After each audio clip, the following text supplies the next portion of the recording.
Welcome to our first ever episode of a live stream of Make It Rain with Trevor Crane. And today, my sexy guest is Markus van Alphen. And brother, excited to have you here and talk about what you're going to be doing with your books and your dream and whatnot. And so I know we're going to talk about fear and courage in the workplace and whatnot. Talk to me. What should people expect from today's show?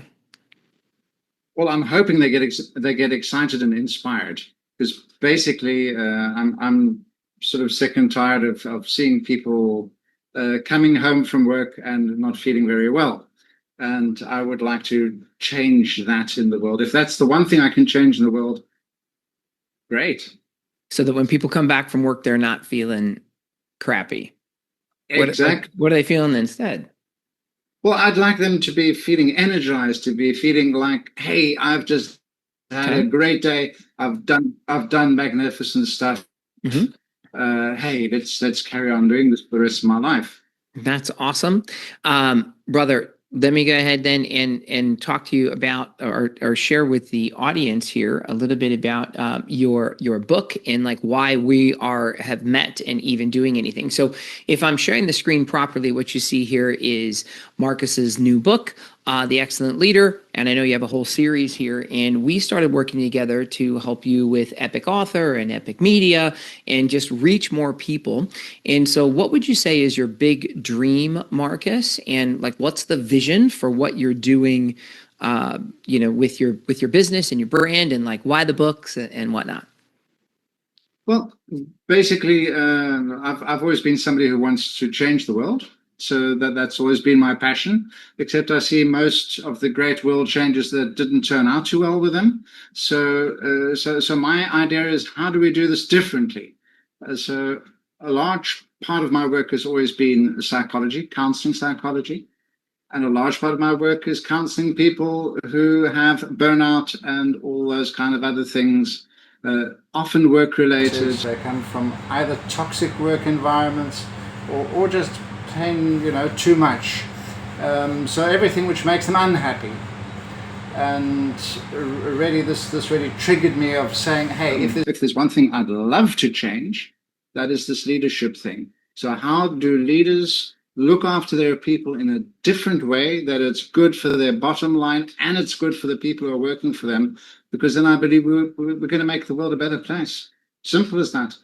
Okay. So, awesome, brother. So let's go ahead and, if Elon Musk is saying that we need to populate Mars or we'll die as a species, and that's his mission statement, that's the dream, like he's trying to become multiplanetary, let's say. I don't know if I've got the language perfect there, but I think I've heard him talk about that before. And it's something that I can say and share with others. So for you, if you were to go ahead and say, here's my dream, here's my vision, this is what I want the world to look like, this is like what I'm trying, so that somebody listening right now can share it with the world, what does that look like? What does that sound like? Actually, to put it really simply, I just want people to come home feeling great. I've just had a good day at work. That's basically my dream. Okay, so how are we going to make that happen? How are we going to go ahead and make sure people come home happy from work?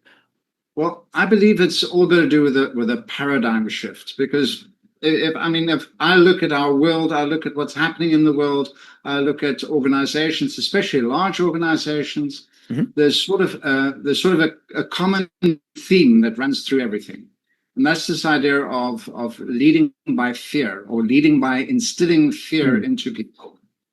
And I believe got it. Let me interrupt for a second, because I want to capture this, because you had said that that's what you wanted to talk about today, the difference between courage and fear. So let me ask this differently.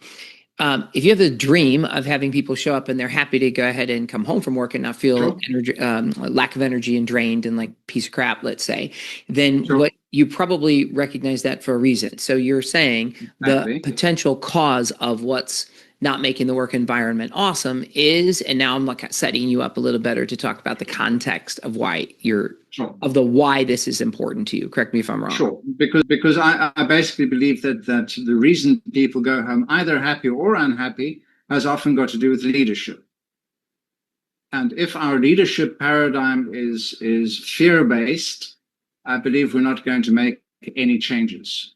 I believe working from fear, and there's a lot of science to support what I'm saying, actually keeps the status quo. It doesn't invite change. And so did you have any examples or stories of this, of how you have seen fear in the workplace? Is there something that stimulated this for you, of why get involved in this in the first place? Well, it doesn't even have to be workplace. It can even be societal. There's several ways of looking at how does this. Hold on, that's not my question. My question is, why is this important to you? Like, what showed up here that triggered you to say this is an important thing? I want to know the impetus of why you've been on this track. Sure. Because my experience generally is, if I'm talking to leaders, that how should I say this? The people who are prepared to listen, there aren't very many of them. So a lot of people are keeping the status quo with the idea of this is the right way to lead. And while we maintain that, I don't believe we're going to get any better. In fact, we're only going to get more of what we've got.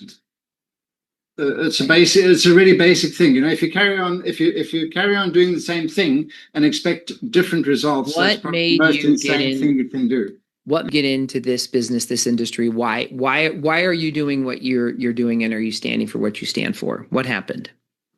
Basically, I'm here. I've been the victim of a toxic workplace myself. That's a long time ago. Okay. And I'm seeing the effects it has on other people, especially in my counseling practice. And that pain that I see people going through is my driving force. I want something different. And I'm curious, and there doesn't have to be, so this is okay. Sure. If not, was there an inciting incident, or is it a combination of stacking challenges and clients that you saw that made you say, hold on, I need to make this my mission in life? Exactly. It's more the stacking. You know, if this happens to one person, you can deal with it. If it happens to 10 people, you can perhaps still relativize. But you know, when you get to 100 people, you start thinking, what the hell? I mean, wake up, you know? Well, I've heard about that. Like, let's say we're talking about someone who deals with heart surgery. Like, I've heard people that have been surgeons who've said, like, why am I having to remove all this plaque and fat and whatnot from this human? Sure. And they get tired of doing all these cardiac surgeries, saying, what can I do to go ahead and make it better? And they're like frustrated with the thing. So you saw in your practice hundreds of people coming to you with this toxic workplace, and then the effect that that's having on their mental well-being and whatnot. So that was the impetus, something like that. Well, it goes further than that, because the funny thing is that the effect on the organization is devastating too. It costs them huge amounts of money. It's bad for their bottom line. It's bad for the people who are left over in that organization, that they have to do more work with less people, less talented people. So on all fronts, it's a no-brainer as far as I'm concerned, that this is not the way forward. And so what is the dream? And I'm saying this again because you said in an ideal world, we would have, people would come home happy from work or something to that effect. Exactly. And so then what's the dream? Like, what are some quantifiable things? Because what I like to do when we're having this conversation is have you cast the vision so that we can measure it, so we can see what the success is. Because let me go ahead and share your book here again. So we've got your whole book series called The Excellent Leader. And I know that you had shared that you wanted to give that as a gift to anybody listening. No, not this book. What were you going to give away? What's the gift you're going to give? The giveaway is for people who think that my approach is something that's interesting for them. They can go and do the first course I've developed for completely free of charge. Cool. So I think I just changed that so that everybody can see the QR code and they can go to your website here. So that's Free Wellbeing Program. And yes. I think it's called Wellbeing. What's the name of the program? That your team member takes you home with them. In other words, the impact you have as a leader on the team, on people. Okay. So this is $1,000 program They can go to excellent-leader.com to get. Yes. And you've got a coupon code because I think you charge for this on your site. So they need to go to the coupon code. Len, let's make sure that we put that in the description here so people can go. Coupon code to get the $1,000 program for free is JU34. P is in Paul, B is in boy, H is in horny. Did I get it? So Marcus, I interrupted your vision of what the dream is that you're casting. To basically share the $1,000 gift that you wanted to give away to everybody. And thank you for that. That's very generous. I always ask my guests, and I've enjoyed doing this for years, like, what do you have that's some of your best stuff that you can just give away? So if people want more, they can come and consume it with you. So let's make that code good for forever. Instead of it just being like 2 weeks or whatnot, but please go check that out. And then Marcus, cast the vision here with clarity so that somebody listening or watching understands what you mean by, like, what are some of the measures that we're going to know that we're moving in that direction? And what are some quantifiable things that you want to have happen for you? Like, do you want to achieve #1 bestseller with this book or another one of your books? Like, let's say that you were to cast a vision in the next 90 days or 100 days or 12 months. What do you want to see come true in the world? Like, what's the vision that you have for that short-term vision? Well, the vision you can look at from different perspectives. The vision I see for what I would want an organization to see in their metrics is literally less absenteeism, less staff turnover, and just more productivity. And those are very measurable metrics. And so I'm sorry, when you typically work with a business, is that your customer? Like, you work with the organization and you're trying to help them increase that. And so again, it is about less absenteeism, more, say it again. Yes, less absenteeism, less staff turnover. So, people who leave the company. So it's all about staff retention, keeping your talent, making sure that the money you spend on hiring them is actually worthwhile. And how long does it typically take you to impact that kind of change in an organization with what it is that you practice and teach? My experience is that 1 year is the time that it takes before you start seeing results, but the best results come after 2 to 3 years. Because what we're talking about is a change in culture. We're not talking about just a little tweak. That's like the marshmallow test, man. That's like, you got to have some patience. So you're saying that you need to plant seeds to shift that culture. So is that the typical engagement for you then? Would someone, the best situation is to implement and execute what you recommend for at least 12 months or more, and then to see the impact. Exactly. And start top down. Because nobody on the bottom is going to do what you're telling them to do unless they see what's happening on the top is the same. Okay, so then let's pivot this. So if I understand you correctly, you have a dream of having every employee, the people basically enjoying their workspace and not coming home dead to the world. And like that was the core challenge that you saw in your practice, is like the enemy here is the toxic workplace.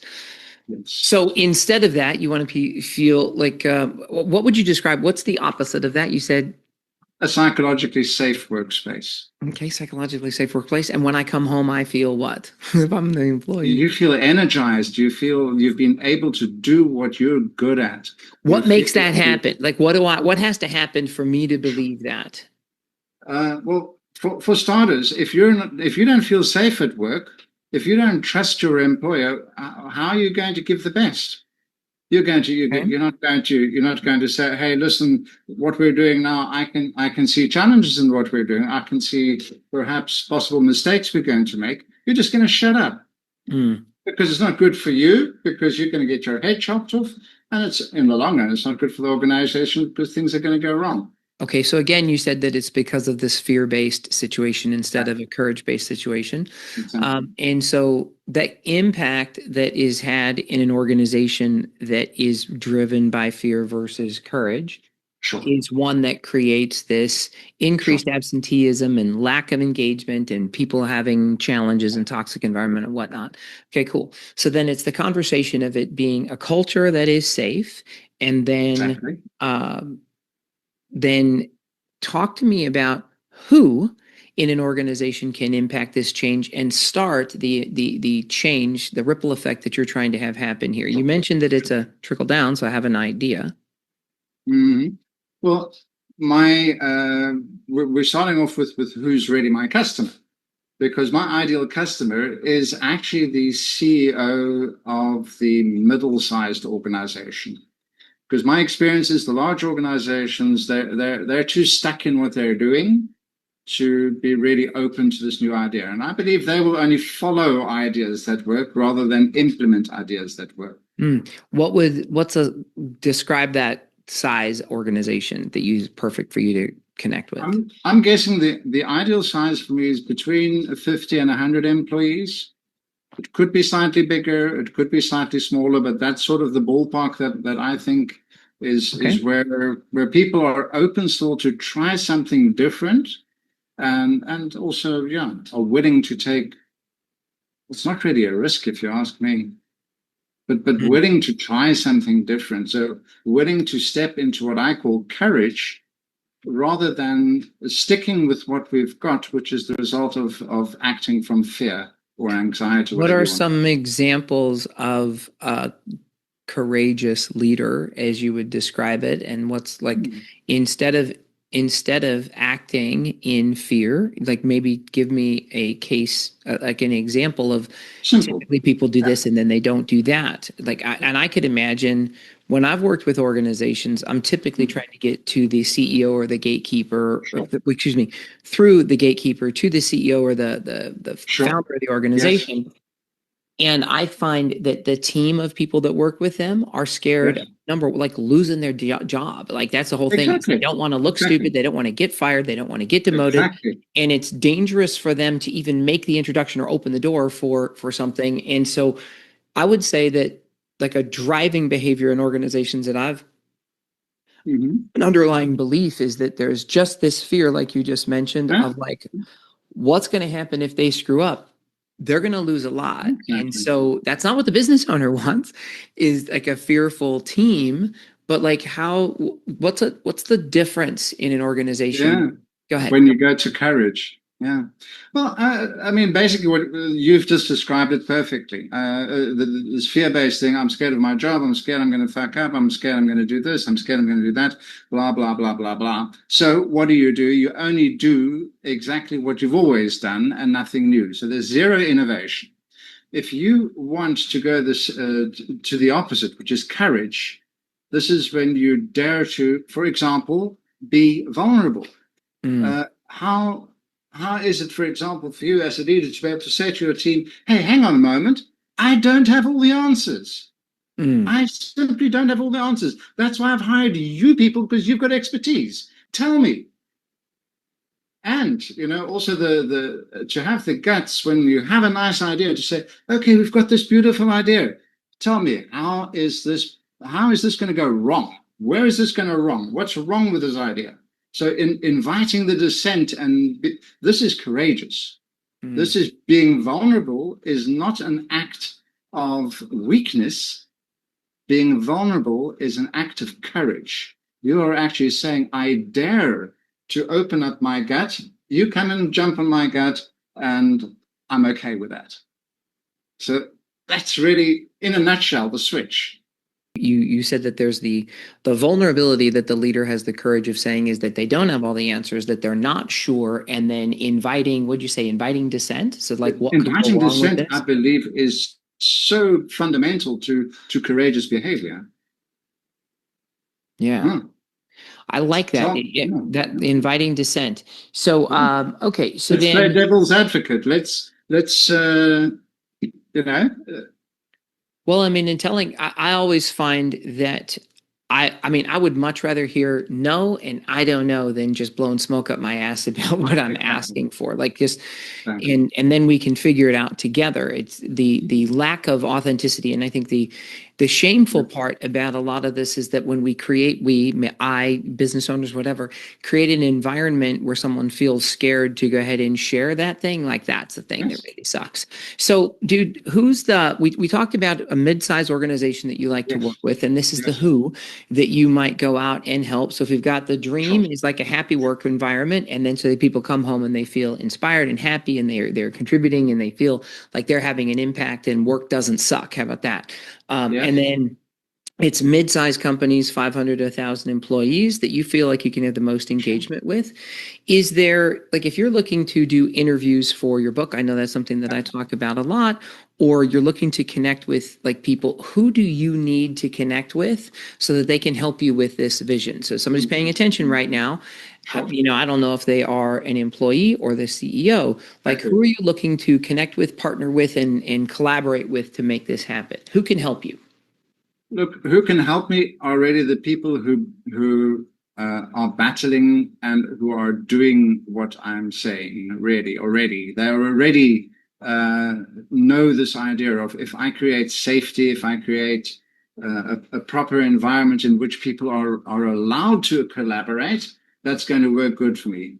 Now, typically. Okay, so I'm going to interject here because I want to make sure that I'm asking a question and I'm getting an answer that I can go and put a name and a face to. So yes, I wanted to talking give you about the who. Yeah, let's do the name and the face, because it can't be vague. I'm looking at a dude or a gal. Now you're looking at a gal, because typically, and I don't want to be stereotypically gender whatever, but typically my experience is that that the gals are slightly more open to this idea of using their empathy, using emotion, and using all these kind of things in their leadership style. Okay. Because I'm not looking for the women leaders who have learned how to behave like men, because they're actually still doing the same thing as what we've always been doing over the last 50 years. So I'm looking for the people, and I believe that it's the women, probably age, I'm guessing 40-ish, that are in this battle, and they want to win this battle. Are they in the battle and they're working in an organization where they're part of the leadership team, or they're part of the people that are being led, or both? I believe these are the CEOs, the VPs, people like that. Got it. So you tend to find that leaders who care are the ones that have an idea that empathy is a powerful virtue, and they see the culture that they have, and they say, this is not the culture that we want. There's a better culture we could have in our organization, so that everybody on my team leads with courage versus fear. And so you find that caring humans, many women have a better an understanding of their. Largely, it's a societal effect. I mean, a lot of men have been brought up, you've got to be tough, you shouldn't drop a tear, you know. So whereas when you think about it, that's the biggest bullshit you can think of, really. I mean, men experience emotions just like women do, so why should we behave differently? Okay. So if you're calling to the world right now, and somebody's watching this and they're like, okay, how can I support Markus in his mission? Who would you like to be introduced to? Well, really, I want to be introduced to people who can share the challenges they have faced in getting to where they are. Because basically, I want to make sure that in my book, I'm covering these challenges. The people I've spoken with, I have already got a lot of positive feedback from. A lot of them are saying, yes, I am dealing with a lot of the themes that they're dealing with. I want to make sure that I've got the depth. Okay, so I'm confused on who to introduce you to. So I'm assuming that someone else might be as well. So let's go ahead and do this again. How about this?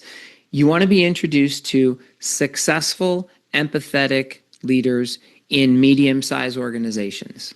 Because I'm guessing you don't want to talk to assholes, and I'm guessing you don't want to talk to people who don't give a crap about their culture. You're looking for, and you don't want to talk about poor organizations. So you're looking for really successful mid. Sure. Go ahead. You do it. Yeah, exactly. Because the boring people, I mean, it's a waste of my time. It's a waste of their time, because nothing's going to change. So let's just skip it. Okay, so now using your language, how would you Yes. say that, like who you're looking for? And I'm going to remind you of what I just shared. And I don't know if this is language you want to model or not. It's up to you. The language used is perfect. Okay, so go for it. Middle-sized organizations, successful leaders who are already using the empathic way of leading and who want to actually make this the standard way within their organization. Successful, caring leaders who are open to leading with empathy. Exactly. Which to And me is leading with courage rather than with fear. okay, beautiful. So, if you know of anybody who's a successful, caring leader who is open to improving their culture and their workplace and leading with courage versus fear, then this would be a great introduction. And I know that you have, go ahead and just let's wrap this up. And I want to share with them how many books you have in the Executive Leader series. And where I'm going to ask one more question before we're all done. But talk about how many books you've got. What's coming next for you on like your what book are you promoting right now? Or are we working on a new book? Because I know interviews are a core part of what you're doing, and you said you're looking for people who are willing to share their journey of where they are and then where they're going and their challenges. Sure, and the challenges especially. I'm really interested to hear what people's challenges are because that to me is the most important. If we're Why? not, well, simply if we're not dealing with people's challenges, what the hell are we doing? Why would they bother to do it? And then There's when no you importance learn what the given. challenges are that they're facing, now you can go ahead and share that because you're trying to be this, you're trying to change the world. I got it. I remember you Exactly. saying that. Exactly. Okay. And I don't want to change the world by revolution. I want to change it by doing it a little bit at a time.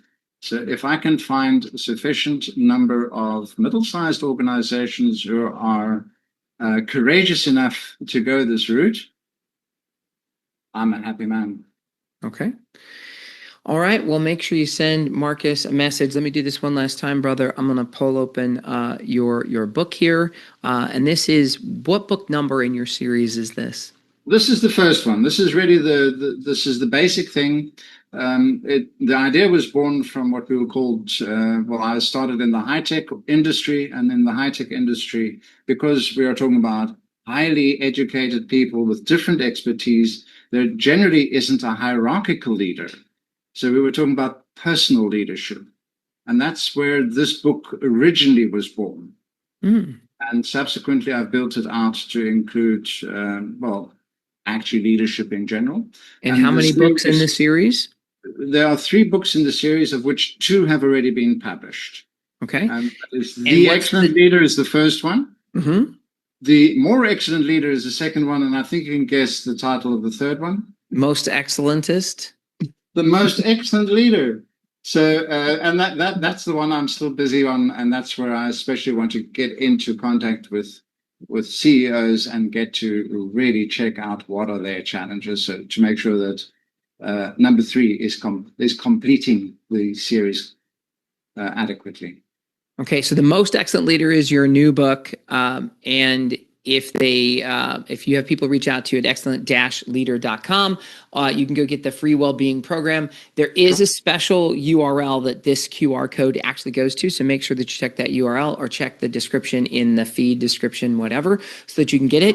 And make sure you take a screenshot or capture this code so that you can get the $1,000 program. I'm not going to repeat it again because it'll take me, but make sure you go get that code. And then, Marcus, what I like to do is set up a situation where you make some declaration of what you're trying to achieve so I can invite you back. Like this is your welcome to the world, your introduction to at least my little universe of my multiverse of Make It Rain. When can I invite you back when you've achieved what result? What is the vision that you're trying to capture in the next 100 days or less? So we can invite you back to celebrate. Would it be the launch of book number 3, becoming a bestseller with it? Like, some success story of one of your new clients, what would it be? I think my first milestone that I'd really like to reach is the first organization that really goes for the full package, which means that they make this part of their program, that they really want to change their culture to be a courageous culture. I think the first one is my first milestone. That's And of beautiful. course, that's not where I want to end. Well, I have a friend of mine who wrote a book on leadership. I'm not going to give that title right now because I don't want to distract from what you're saying. But I met him through podcasting. So I met him, well, through a couple different things, but we were connecting on a podcast talking about things. And he told me his vision. And I introduced him to a small, like a 500, like about a company is about 500 to, it was right about your size that you're talking to. And I knew the owner of this company. I made the introduction. It was from Peter to Jack. I can do first names. And they ended up working together and embarking on a new culture change inside the organization and transform the organization. And this is why who is so important, because then I can go ahead and think of a first name of a person that I can introduce someone to. And it changed that guy's organization. He blew it up after that. Peter was the company owner, and they expanded to new territories. I introduced new people to Peter that would end up running part of the culture implementation inside their organization. So I think my belief is that we're one person away from making our dreams come true. So one of my intentions of the podcast, Make It Rain, is to make sure that we are clear about what's the vision that you have, who can help you make that vision come true, and who can you help and serve. And so let's go ahead and make sure that we've got we have legs with this. And so I'll do everything I can to go ahead and help you share your vision with the world, so that we can go ahead and have people be happy to come home after work at the end of the day. And the funny thing is, it's research has shown that it's also profitable. The companies who do this, on average, have a 3% better return every year. Very nice. 3%. Let's make that 300%. I got to figure out how we can make that happen. Yeah, well, and as I said, this is the research that's been done by London Business School. They've done the research. They've crunched the numbers. 3% per year on the bottom line. That's not bad to compound over time, since this is going to take a little while. So here we go, brother. Thank you so much, Markus. Is there anything else you want to share? Just parting words with everyone as we go off into the sunset. Yeah, well, I think it's this whole idea of why do we need to step over fear? And if you think about it, it's not that difficult. Our whole criminal system, for example, is based on fear. If you get caught, you get put away. What does that teach people? It teaches them not to get caught. Yeah, I hope the metaphor is clear. I got it. Okay, brother. Thank you for being here. Thank you for having me. I think I forgot to share this earlier, but like Markus is one of our new epic authors, and I'm excited to see book number 3 come into the world and make a difference in the world and help you change the world. So let me see if I can zoom out a little bit here. And brother, this is my virtual handshake to you. I'm excited to go ahead and work with you here in the future, and help you make your dreams come true. So thank you so much for being here, being a guest, and I can't wait to see the successes and invite you back to celebrate that you have a new organization that's taken on the methodology that you shared. So thank you, brother. Yes, and thank you very much for having me. You're welcome.